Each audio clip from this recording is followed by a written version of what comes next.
Okay, here's my video on how to set up an accounts payable Acushnet payment for reconciliation.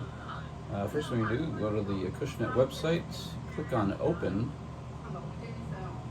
and all the invoices will come up here. You click the box up in this right-hand corner. We've seen this here. Oh, it wasn't over far enough. Right here, there's a box at the top. It selects all the invoices.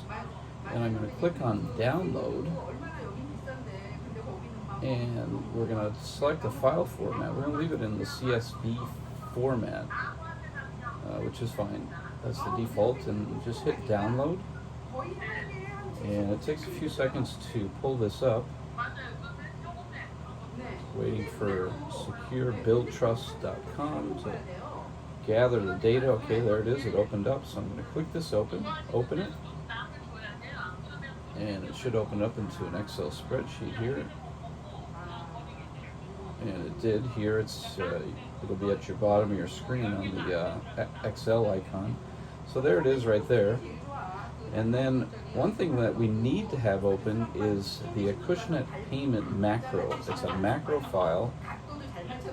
It's called Acushnet payment. It can be found in macros. There's a file here called macros. You can see it's under Documents, Mike's folder, Macros. But I put it in the Quick Access area so it's easy to find. And that's already open, so I don't need to click on it. So that needs to be open so we can run the macro. And I'll just give you a peek at what the setup should look like. This is what it looks like before. We're going to put the data, BusinessWorks data here.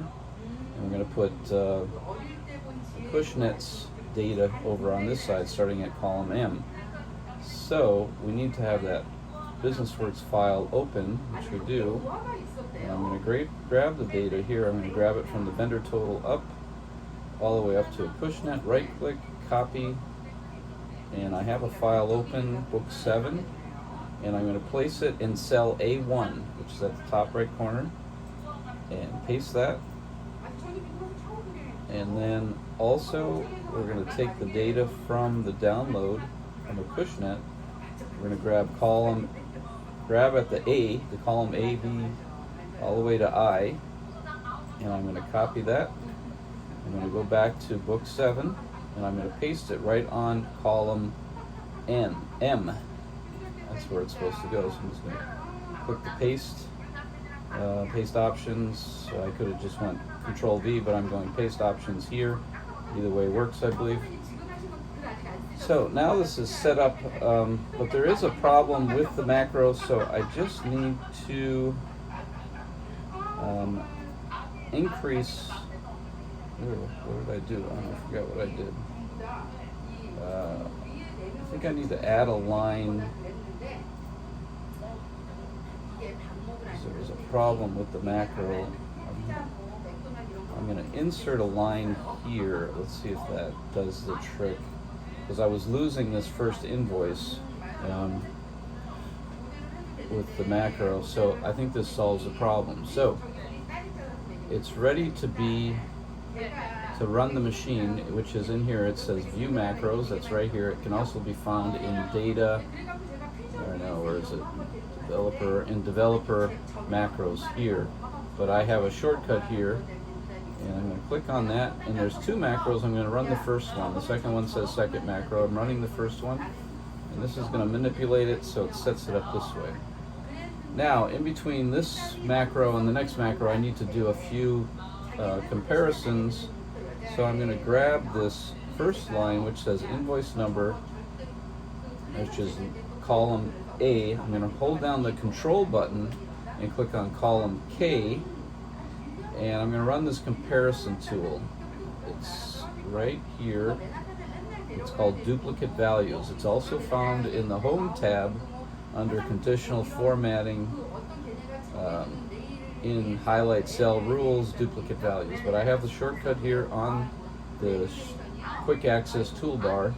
So I'm going to click on it here, and that's going to compare those 2 columns, and it's going to ask, do you want to match duplicates with red fill? And I'm going to say yes. So now we have the things that match highlighted. So the first thing I need to do is sort these.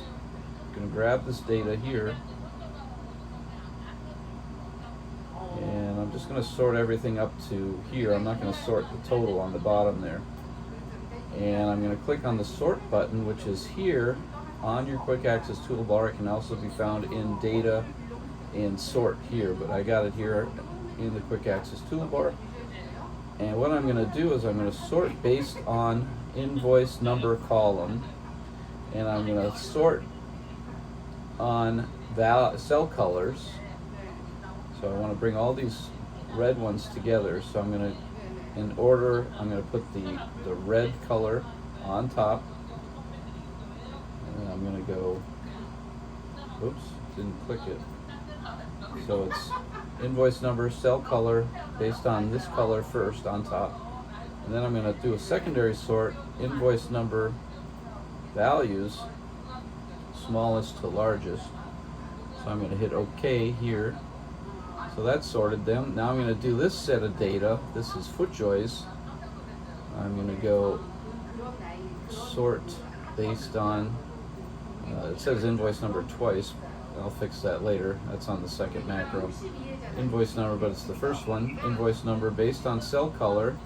Again, by the red on top, add level, by the same column again, invoice number, and then by values. So that'll make them go, and it's coming up with this funky number, but if you just expand it by clicking in between the two lines, it'll expand it so it's readable. So now these should be corresponding. 8.7, we can check a few on the way down. 8.4, 8.4, that matches up. Oh, I had one here that was, I should have done this first. See this one on the bottom? There's a star after it, so I should have removed that first. I should have noticed that. But once I check it off, it'll clear it out. But now I need to do a resort because it's not in sort order. So I'm going to do this data again and do a resort so it gets included. That one that it wasn't included gets included. So I'm just doing that. Add level, invoice number, okay. And then I'm going to do this sort by invoice number, cell color, values, and again by values. Okay, so now these should match up perfectly. 8700, 7185, 7185. Okay, it looks like everything matches, and it calculates your differences here. It looks like this one's going to be a difference. And then at this point we run the secondary macro. It just cleans things up a little bit. So I'm clicking on that. It's going to come with an error at the end, but just end it at that point. I'll show you. And just hit end here, and then that's it. It's done. I'm going to reduce this in size a little bit so you can see it all on one page. And it looks like everything still matches, and there's just that one difference on one of these here. I thought I just saw it, but yeah, the $38. So that is the process of this. I'll blow it back up a little bit. So there it is. So you have it all in front of you. And that's it. So just remember those few little quirks you have to do. You got to fix the invoice number in the beginning before you run the macro. You have to insert a line into right above the top invoice, and that should solve the problem. And that's my instruction video. Sorry it's so long. Oh, 9 minutes. Bye.